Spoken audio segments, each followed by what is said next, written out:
Selamat datang di podcast Bisikan Tempat di mana kegelapan tidak pernah redup dan akan selalu mengawasimu. Aku JJ dan aku Rahma yang akan mengajak kalian memasuki dunia misteri tanpa destinasi. Oke, kali ini adalah episode perdana kita nih teman-teman. Dan seperti malam yang tenang sebelum badai, saya ingin mengundang kalian untuk bersiap-siap, matikan lampu, nyalakan lilin, dan biarkan pikiran kalian terbuka.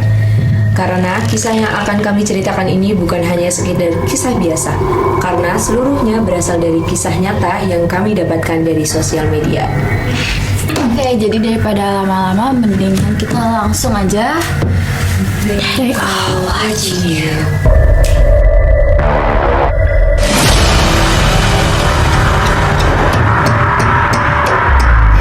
Oke, jadi di sini kita bersama Widya dan Viva. Hai. Oke, jadi kita di sini bareng-bareng udah nggak sabar banget nih untuk ceritain kisah-kisah yang udah teman-teman bagikan di sosial media.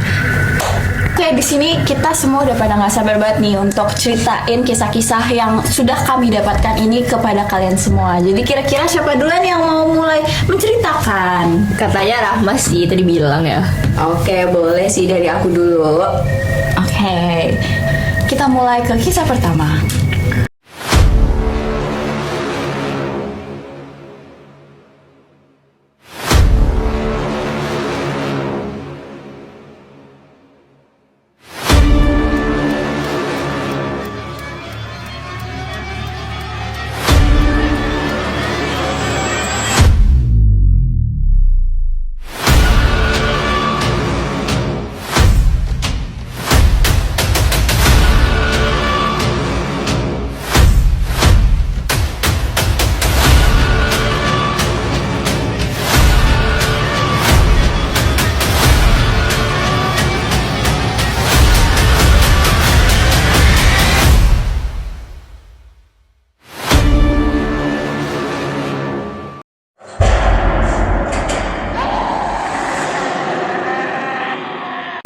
Oke teman-teman, langsung aja aku Rahma mau bacain kisah pertama horor yang udah dikirimin teman-teman online nih.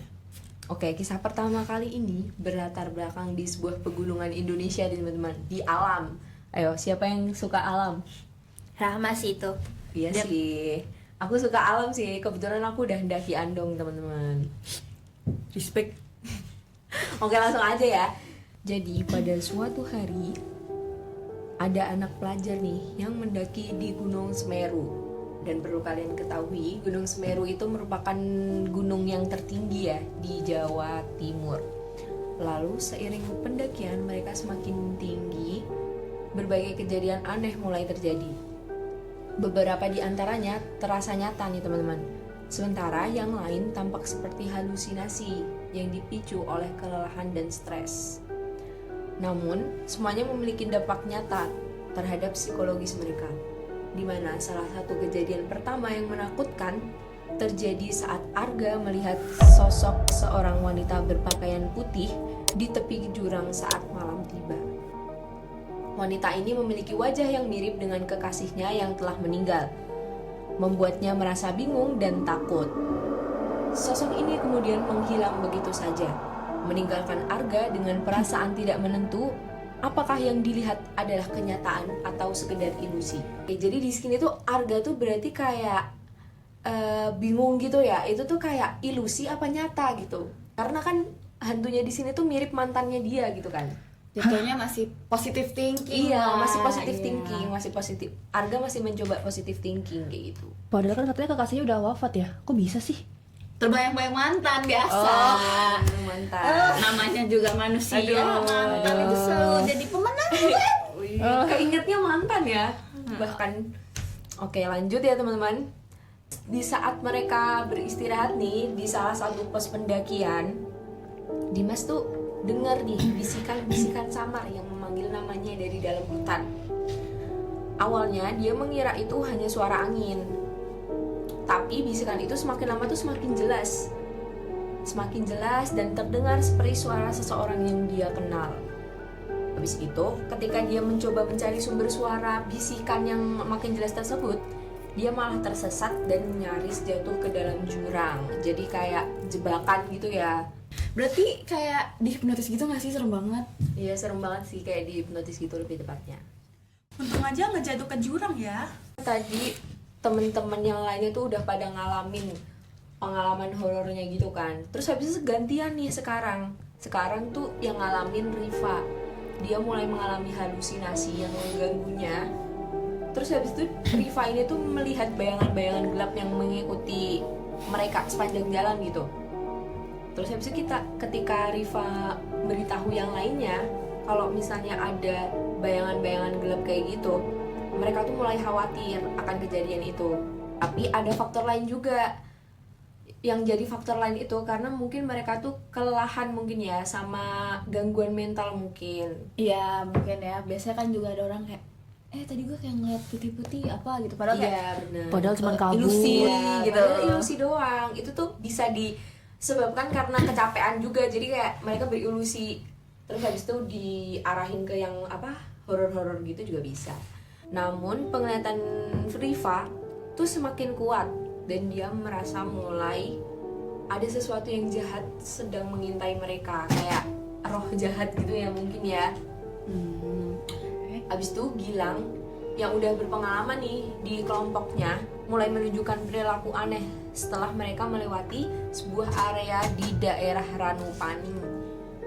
Di saat terakhir sebelum pendakian menuju puncak, dia merasa ada sesuatu yang membadi pikirannya nih, sesuatu yang berhubungan dengan masa lalunya. Lalu di tempat ini juga Gilang pernah mengalami kejadian traumatis saat dia kehilangan seorang teman dalam pendakian sebelumnya. Serem banget. Lu berangkat 5 orang tiba-tiba pulang 4 tuh kayak Aduh, serem banget sih, kayak heartbroken banget Iya. juga. Terus kayak berasa bersalah bener-bener. ya feeling guilty-nya ada gitu ya. Terus trauma ini tuh kembali menghantui Gilang kan, karena kayak udah berpengalaman dari pendakian sebelumnya juga kayak gitu. Terus habis itu Gilang tuh jadi sulit lah berpikir jernih kayak gitu. Sepanjang jalan, kelompok ini juga mendengar cerita dari pendaki lain dan penduduk lokal tentang keberadaan makhluk halus yang dipercaya sebagai penjaga Gunung Semeru. Jadi emang kayak tumpang tindih gitu guys. Jadi kayak antara mungkin mereka kecapean dan berilusi ke arah horor, atau emang ada kejadian gitu. Tapi yang penting kalau misalnya di alam sih, aku yakin pasti ada ya penjaga kayak gitu. Jadi kayak kita jaga sikap aja sih kalau misalnya di alam. Bener sih, alam tuh kayak bener-bener nge-triggering kita banget lah. Apalagi kalau misalnya kita harus ke tempat itu lagi, record pengalaman yang gak mengenakan tuh pasti kayak menyeramkan lah ya. Benar-benar. Terus sosok makhluk halusnya yang dimaksud itu gimana tuh? Jadi gini teman-teman, salah satu cerita yang sering mereka dengar adalah tentang sosok Mbah Dipo namanya. Apaan tuh? Jadi Mbah Dipo ini seorang lelaki tua yang dikatakan sering terlihat di jalur pendakian saat kabut turun. Serem banget. Jadi emang kayak itu nama dari penjaganya gitu kali ya. Iya, terkenalnya itu Iya, ya. terkenalnya itu. Menurut legenda, Mbah Dipo adalah roh penjaga yang akan menuntun atau menyesatkan pendaki, tergantung pada niat mereka saat mendaki. Jadi kayak emang di alam tuh kayak sakral gitu ya. Jadi emang harus jaga sikap gitu loh di alam tuh. Jaga sikap ya, jangan ngomong sembarangan juga Iya, ya. jangan ngomong sembarangan juga. Jangan teriak-teriak. Iya, bener. Jangan ngambil barang-barang yang ada di sana juga Bener. gitu ya. Karena emang kalau misalnya di alam tuh hukum alamnya masih sangat kental gitu loh teman-teman. Jadi ya pinter-pinter lah menjaga sikap Ya teman-teman. betul. Jadi pada cerita tersebut terdapat puncak horornya, yaitu ketika mereka hampir mencapai puncak Mahameru, puncak dari Gunung Semeru itu sendiri. Disinilah mereka semua mengalami halusinasi massal, di mana mereka merasa seolah-olah sedang diikuti oleh bayangan-bayangan dari masa lalu mereka sendiri. Bayangan mantan. Bayangan mantan. Bener gak? Aduh, emang nih masa lalu tuh selalu aduh, pengalaman pribadi. itu dikip aja ya teman-teman. Udah ya teman-teman, lanjut. Oke, lanjut. Halusinasi massal ya. Oke. Aduh, emang ya Bayangan mantan ya bayangan tentunya ya. mantan. Bayangan mantan bikin dia langsung pudar gitu fokusnya. Nah, Arga nih melihat kekasihnya yang telah meninggal itu masa lalunya. Terus Riva melihat ayahnya yang telah meninggalkan sejak kecil. Dimas mendengar suara-suara yang meremehkan dirinya. Sementara Gilang terlihat sahabatnya yang telah lama menghilang yang diajak mendaki sebelum itu. Mereka merasa seperti terjebak di antara dunia nyata dan dunia lain, teman-teman. Gak tahu nih mana yang nyata dan mana yang enggak gitu. Jadi mereka tuh di situ juga bingung gitu loh keadaannya. Kayak ini tuh nyata atau enggak sih? Serem banget teman-teman. Berarti kalau misalnya kita lagi di gunung tuh benar-benar niat kita tuh ditentuin ya. Iya, benar. Jangan sembarangan lah pokoknya Iya. kalau di sana. Benar harus jaga sikap banget sih teman-teman di alam tuh kayak itu di luar kontrol Iya, kita sih. out of our control gitu. Setelah melewati berbagai cobaan, baik yang nyata maupun yang gaib, kelompok ini akhirnya mencapai puncak Mahameru nih teman-teman. Di puncak Mahameru ini, mereka semua mengalami semacam pencerahan atau epifani, di mana mereka menyadari bahwa semua ketakutan dan rasa bersalah yang mereka alami selama mendaki adalah manifestasi dari konflik batin mereka sendiri. Arga misalnya, akhirnya bisa menerima kematian kekasihnya dan melepas rasa bersalah yang menghantuinya. Dimas menyadari bahwa dia tidak perlu terus-menerus membuktikan dirinya kepada orang lain. Sementara Riva menyadari bahwa dia tidak perlu lagi melarikan diri dari rasa kesepiannya. Dan Gilang yang paling berpengalaman dan juga paling trauma akhirnya bisa berdamai dengan kejadian masa lalu yang menghantuinya. Oke. Jadi di sini tuh kayak kalau lu mau berdamai ya ilangin lah rasa-rasa Iya, beban benar. di hati gitu. Jadi kayak bagus lah kalau misalnya mereka mau berdamai sama ini apa namanya masalah mereka yang alami masing-masing Iya, gitu. benar. Jadi kayak berdamai sama masa lalunya gitu biar nggak menghantui. Oke, lanjut setelah menuruni gunung, mereka kembali ke kehidupan mereka masing-masing dengan hati yang lebih ringan dan jiwa yang lebih tenang tentunya. Meskipun mereka tahu bahwa pengalaman mereka di Gunung Semeru akan tetap menghantui mereka selamanya. Oke, jadi gitu aja teman-teman cerita kisah horor pertama. Lumayan banget ya membuat pemulaan yang udah kayak ding gitu. Oke, kita lanjut ke cerita kedua. Nah, terus aku juga ada cerita lagi yang terutama tuh buat teman-teman yang suka Begadang di jam 1 sampai jam 2 atau sampai subuh ya. Nah, Loh, betul. kebiasaan siapa itu begitu tuh? Yang ngomong itu yang ngomong. Oke, terus Oke, di cerita ini tuh kayak menceritakan jadi tuh banyak makhluk halus yang suka beraktivitas nih di sekitar kita. Kayak kalau kita baru tidur, nah itu tuh kita kan suka kayak nggak sadar, pasti kan kayak suka ngerasain ada yang nyenggol atau ada yang apa kayak sebuah bayangan gitu kan. Nah, terus kayak kalau kita nggak tahu kan pasti kan kayak kita tuh fine aja, tapi kalau kita sadar kan pasti kayak ngerasa jadi merinding banget gitu. Nah, di sini ada juga nih kejadian dari teman kita. Kejadian ini tuh dialamin oleh seorang perempuan namanya Tari. Dia tuh lagi nginep di rumah temennya yang namanya Sarah. Mereka nginep karena ada deadline tugas. Nah, terus mereka kan ngerjain tugas ini tuh kayak cepet-cepet karena kan ngejar deadline buat besok pagi gitu. Nah, terus tepat jam 1 pagi ketika Tari lagi ngerjain tugas nih, Sarah tiba-tiba nyamperin. Sarah bilang, nanti gue matiin lampunya. Pura-pura tidur jam segini. kenapa harus pura-pura tidur? Iya, aduh serem. Jadi banget. Nah, Tari pun juga menanyakan hati yang sama. Kenapa kita harus pura-pura tidur sih? Tuh. Nah, akhirnya mereka berdua pura-pura tidur tuh. mereka masuk ke selimut dan dia ngerasa di sampingnya ada sesuatu. Terus nah terus mau gak mau Sarah ini akhirnya jelasin nih, kayak intinya Sarah itu buat si Tari ini tuh kayak merasa tenang biar dia tuh nggak panik, kalau seakan-akan yang dialami itu kayak cuma halusinasi gitu, jadi nggak ada apa-apa. Demi apa? Bayangin coba disamperin sosok yang lagi nangis 5 hari. Enggak banget, enggak dulu deh. Makasih teman-teman. Nah, setelah si Sarah dan si Tari ini bercerita-cerita nih, nah mereka tuh ngelakuin satu hal yang bikin mereka tuh biar tenang. Nah, terus mereka berdua itu pura-pura tidur dan Tari pun merasa deg-degannya tuh juga hilang gitu. Dia juga merasa langsung kayak tenang, jadi kayak nggak panik gitu.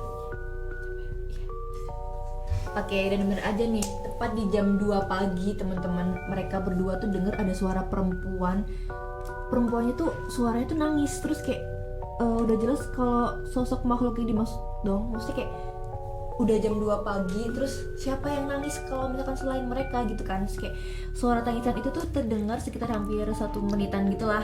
Kayak, dan ketika berhenti, Tari tuh mikir kayak mungkin sosok itu tuh akhirnya udah pergi karena udah gak ada suara tangisan lagi gitu kan. Terus kayak Tari tuh coba ngelirik ke arah Sarah, tapi ternyata tuh Sarah tuh masih pura-pura tidur gitu. Nah, karena Tari tuh mikir sosok yang muncul itu tadi tuh udah pergi gitu. Nah, dia langsung refleks dong, kayak bangun buat ngecek sekitarnya gitu. Nah, ketika si Sarah celingak-celinguk nih, dia ngelihat kalau ada sosok misterius yang di dekat pintu kamar Sarah. Nah, dia buka pintunya dan ternyata memang ada sosok misteriusnya itu muncul. Jadi sebenarnya tuh si makhluk ini tuh masih ada di situ atau udah pergi sih? Nah, makhluk itu tuh ternyata masih di situ, dan tangisan yang berasal dari pintu kamar itu ternyata emang sosok misterius itu. Dan terus si Tari akhirnya deg-degan lagi nih, kayak ngerasa jadi adem panas gitu kan. Nah, terus kayak si Tari ini langsung ketahuan dong kalau belum tidur jam segini gitu. Demi apapun serem banget, aku bener-bener gak bisa bayangin kalau misalkan harus ngalamin hal kayak gitu. Karena di rumah aku sendiri juga kayak, ya kalau misalkan di jam segitu serem sih, cuman ya aku tetap di kamar terus dan untungnya gak ada kejadian apa-apa, jangan sampai lah pokoknya. Terus kayak kalau misalkan itu kejadian ya aku kapok banget lah. Terus kayak kalau misalkan harus jadi Sarah sama Tari, aku bener-bener langsung shock banget sih. Kayak jadi kayak merinding banget gitu kan ya. Apalagi kan ini juga malam-malam banget yang kesannya tuh gelap gulita gitu. Menurut aku kali ini beneran bikin merinding sih, karena aku sendiri juga sering begadang, jadi ya aku bakal ambil pelajaran dari sini untuk gak begadang sampai jam segitulah intinya. Oke, cerita ini juga mengingatkan kita ya bahwa selalu berdoa dimanapun, kapanpun, supaya kita terus berada di lindungan Tuhan. Bener banget sih, kayak apalagi ini kisah nyata gitu kan yang kayak Bener banget. dialami langsung nih sama narasumbernya, jadi kayak aduh serem banget. Kalau boleh tahu doa tidurnya tuh gimana ya? Coba kita doa dulu ya teman-teman, karena Doa ini berhubung dulu ya. malam banget ya ini. Oke, kita doa dulu. Oke. Oke, jadi ceritanya udah selesai teman-teman. Tapi sesuai request Widya tadi, kita mau bacain doa sebelum tidur bareng-bareng. Sesuai Oke. bacaan masing-masing ya Oke, ini. tapi boleh banget. karena kebetulan kita semua Islam, jadi kita menurut kepercayaan agama Islam. Oke, berdoa dimulai ya teman. Dipimpin oleh siapa? Kawinnya ya. Oke, langsung aja. 1, 2, 3. Bismillahirrahmanirrahim. Bismika Allahumma ahya wa bismika amut. Amin. Semoga kita selalu dilindungi oleh pertolongan Allah ya. Amin. Dimanapun dan kapanpun. Semoga cerita ini bermanfaat ya teman-teman. Oke, bisa diambil hikmahnya, positif dan negatifnya bisa diambil pelajarannya. Positifnya diambil, negatifnya dihilangin, Dibuang. Iya, jangan jadi teman-teman. takut sih, bener kan? Jadi kayak ntar kalian mau ngambil barang ke dapur nggak berani minta Ntar ditemenin. jadi begadang nggak jadi begadang lagi. Ntar tugasnya Bagus, tapi kalau yang itu jadi nggak begadang tapi kan? kalau begadang karena tugas gimana? Tuh. Ya itu time manajemennya aja sih. Ya itu Itulah desain kira-kira ya teman-teman. Ya udahlah. Jadi bagaimana ini kita? Ya langsung diakhiri aja lah ya. Ya udahlah teman-teman. Kayaknya udah pas aja gitu buat diakhiri. Oke. Teman-teman, terima kasih banyak yang sudah menyimak dari awal hingga akhir podcast Bisikan Tengah Malam ini. Oke teman-teman, karena ceritanya udah selesai nih, semoga kita semuanya termasuk teman-teman bisa ngambil hikmahnya dan bisa ngambil positifnya dan membuang negatifnya teman-teman. Harus banget sih negatifnya dibuang biar kalian nggak takut juga kan. Iya. Benar banget. Oke, see you on the next episode dan they are watching.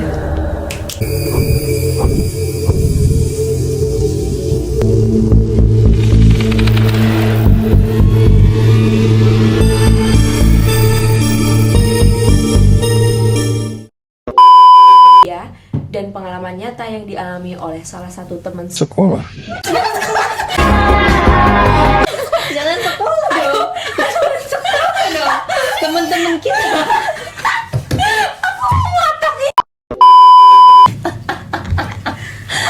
Ini udah on belum sih? Udah on belum nih? Oke, dah on nih. Oke.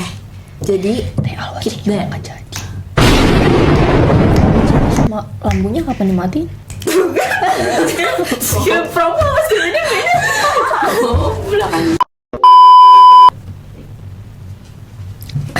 Kita belum belajar akhirannya loh. ketepit. Adek. 1, 2, 3.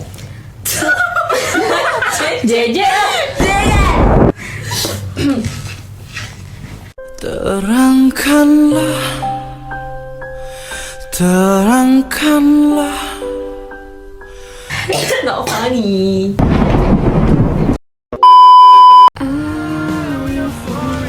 Terus habis itu yang ini ya? Yang di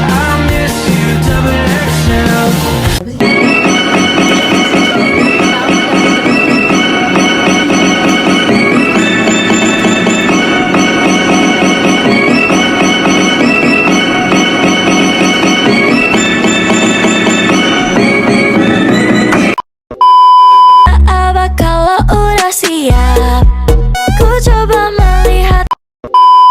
Jadi kayak nggak panik gitu. teman-teman pecinta alam, Widya khususnya. Rahma sih kebetulan tuh udah naik andong dia katanya. Oh iya Andong kebetulan tuh aku apa ya udah teman-teman?